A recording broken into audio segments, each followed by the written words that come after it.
Noisy-le-Sec le 9 septembre, à la veille de la parution en kiosque de Ciné Hebdo. Pour découvrir le premier numéro, toute l'équipe se réunit chez Ciné. 6 semaines après avoir été viré, l'ancien dessinateur de Charlie Hebdo crée son propre journal. Un sacré boulot selon lui. Moi j'ai plus le temps de pisser, j'ai plus le temps de faire des conneries. Je vais plus aller au cinéma, je regarde même plus la télé, j'ai plus le temps, donc c'est épuisant. Donc j'ai pas envie de faire ça très longtemps. Mais bon, là il fallait profiter de la bagarre, du tsunami qui s'est développé autour de mon nom. J'avais bénéficié d'une pub gratuite, quoi, en quelque sorte, donc il fallait sauter sur l'occasion. Dans Ciné Hebdo, on retrouve beaucoup de dessins et une bonne dose d'anticléricalisme. Les militaires en prennent aussi pour leur grade, mais les plus gâtés sont Rachida Dati et George Bush. En plus des dessins, Ciné Hebdo fait la part belle aux éditorialistes. Et il y a de grandes plumes comme celle de Denis Robert, le journaliste d'investigation de l'affaire Clearstream, Gérard Filoche, le célèbre inspecteur du travail, membre du PS, l'humoriste Guy Bedos et l'impertinent Frédéric Bonneau. Une sacrée bande de grandes gueules donc. Pourtant, il règne un silence religieux dans la rédac. Il paraît que c'est parce que l'on est content. Je suis plutôt contente, quoi. Mais bon, maintenant, faut demander un petit peu aux autres. Ça, par exemple, je trouve ça sublime, quoi. Il fait des livres pour enfants absolument magnifiques, ce monsieur. Il vit aux États-Unis, il va nous suivre toute la campagne en dessin. Le numéro suivant, on aura un grand dessin de Villemin. Toutes les semaines, il y aura un grand dessinateur qui fera une quatrième. Ça va combien alors en fait ? 141 600 exemplaires. Hein, qui est-ce qui fait des bébés en 1 mois et demi? Pour un biologiste, c'est un exploit fantastique. Hein.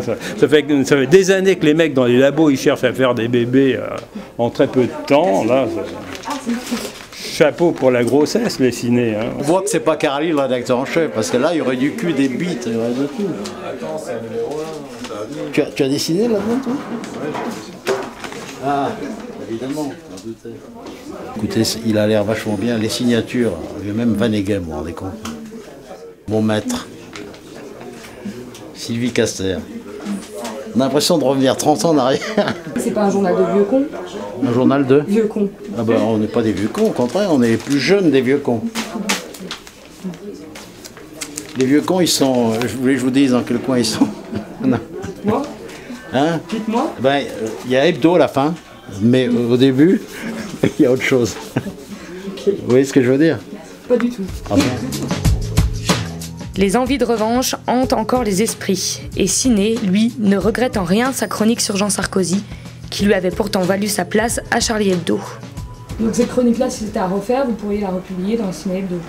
Oui, mais celle-ci, elle était tellement anodine qu'en effet, peut-être je dirais ah non, il faut que j'aille plus fort. Vous vous imposez aucune limite, en fait? Non. Non, au contraire, on essaye de repousser les limites.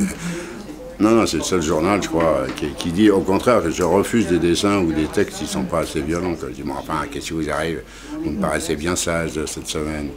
Mettez la gomme, allez plus fort. Alors, les gens n'en reviennent pas, dire, mais on n'est pas habitué. D'habitude, on a plutôt tendance à nous calmer. Et moi, je les excite, quoi. Sur quel dessin, par exemple, plus particulièrement de ce premier numéro, vous êtes assez fier ou vous savez que vous frôlez Oh, ben, il y a encore Israël, bien sûr, avec la Cisjordanie occupée et à côté une dame qui est grelée de boutons dans le dos et tous ces boutons, une espèce de vérole, je ne sais pas ce que c'est, il correspond exactement aux colonies juives implantées de force. Là, ça va faire mal, quoi. D'après Ciné, totale liberté. Pourtant, dans le bureau des abonnements où travaille le fiston, on découvre un dessin recalé cette semaine. Il concerne l'islam.